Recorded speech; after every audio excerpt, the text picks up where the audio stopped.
নমস্কাৰ। অন্য এটি বিষয় লৈ মই এটি ভিডিঅ' বনাইছোঁ। কথাটো হ'ল, আমি প্ৰায়ে কৈ থাকোঁ যে মানুহ অৰ্থাৎ মানৱ সভ্যতা পুৰণি কালৰ পৰা আৰম্ভ কৰি বৰ্তমান সময়ত বহুত আগবাঢ়িছে, সভ্যতাৰ পিনে আগবাঢ়িছে।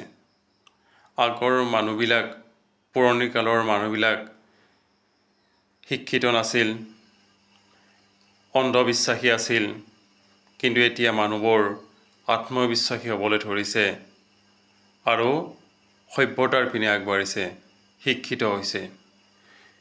কিন্তু মই নিজকে এটি প্ৰশ্ন কৰিব লৈছোঁ যে সঁচাকৈ মানৱ সভ্যতা আগবাঢ়ি গৈছেনে? সঁচাকৈ আমি আগবাঢ়িব পাৰিছোঁনে?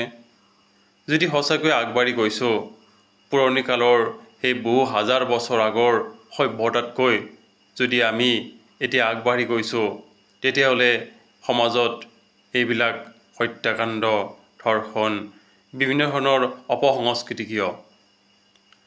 এনেধৰণৰ প্ৰশ্নই মোক বাৰে বাৰে আমনি কৰে।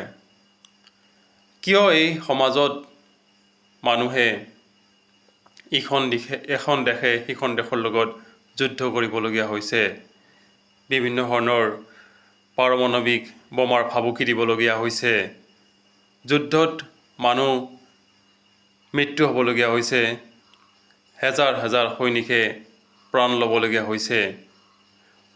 ৰাজপথত কিয় এজন কোনো দোষ নথকা নিৰ্দোষী যুৱক হত্যাত পৰিণত হ'বলৈ হৈছে? গতিকে এনেকুৱা ধৰণৰ কথাই মোক বাৰে বাৰে আমনি কৰে।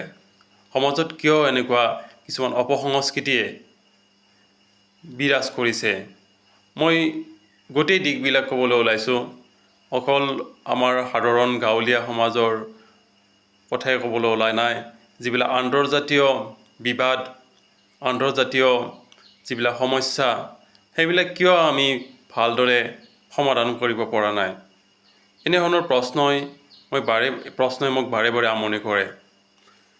আচলতে এইবিলাক দৃষ্টি দিলে গম পোৱা যায় যে আচলতে আমি সভ্যতাৰ পিনে আগবাঢ়ি থকা নাই। আমি আচলতে মানুহবোৰ বেছি স্বাৰ্থপৰহে হ'বলৈ ধৰিছোঁ। আমি মানুহবোৰ নিজৰ বাহিৰে আনক নিচিনা হৈছোঁ। নিজৰ স্বাৰ্থ পূৰণৰ বাবে আমি যিকোনো কাম কৰিবলৈ বাধ্য হৈছোঁ। গতিকে এনে সময়ত মই বিশেষকৈ বেছিভাগ ভিডিঅ'তে শিশুসকলৰ কথা কওঁ। গতিকে এই শিশু অৱস্থাৰ পৰাই ল'ৰা ছোৱালীসকলক এনেকুৱা এক মানসিকতা গঢ়ি তোলা হৈছে, কেৱল প্ৰতিযোগিতাৰ মাজত ঠেলি দিয়া হৈছে। সিহঁতক স্বাৰ্থপৰ হ'বলৈ শিকোৱা হৈছে। ফলত গোটেই সমাজখন, গোটেই পৃথিৱীখন বেয়াৰ পিনে আগবাঢ়ি গৈছে, স্বাৰ্থপৰ হৈছে। বিভিন্ন ধৰণৰ হত্যা, লুণ্ঠন, ধৰ্ষণ আদি হ'বলৈ আৰম্ভ কৰিছে। কাৰণ এই সৰু শিশুবিলাকৰ মনত যেতিয়া আমি ভাল মনোভাৱ গঢ়ি তুলিব নোৱাৰিম, ভাল চিন্তা সিহঁতৰ মনত সোমাব নোৱাৰিম, সিহঁতে এদিন ডাঙৰ হ'লে বেয়া কাম কৰিব। গতিকে এই ক্ষেত্ৰত আমি আমাৰ মাক দেউতাকৰ বা শিক্ষক শিক্ষয়িত্ৰীসকলৰ কিছুমান দায়িত্ব আৰু কৰ্তব্য আছে। আমি শিশুসকলৰ মনত এনে কিছুমান কথা সোমাই দিব লাগিব যাতে সিহঁতে সমাজৰ কথা চিন্তা কৰিব পাৰে। সিহঁতে যাতে নিস্বাৰ্থভাৱে কাম কৰিব পাৰে।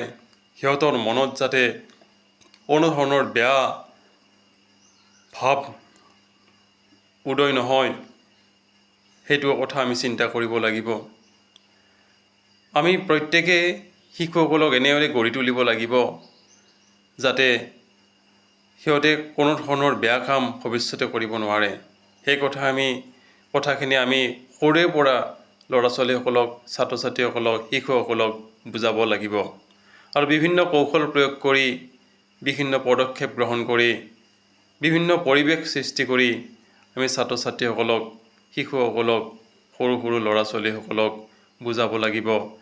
আৰু সিহঁতক এনেকুৱা এক চিন্তাৰ, এনেকুৱা এক মানসিকতাৰ গঢ়ি তুলিব লাগিব যাতে সিহঁতে ভৱিষ্যতে কোনো ধৰণৰ বেয়া কামৰ প্ৰতি আকৃষ্ট নহয়, সিহঁতে সদায় ভাল কামৰ প্ৰতি আকৃষ্ট হৈ এখন সুস্থ সমাজ গঢ়াত সহায় কৰে। ধন্যবাদ।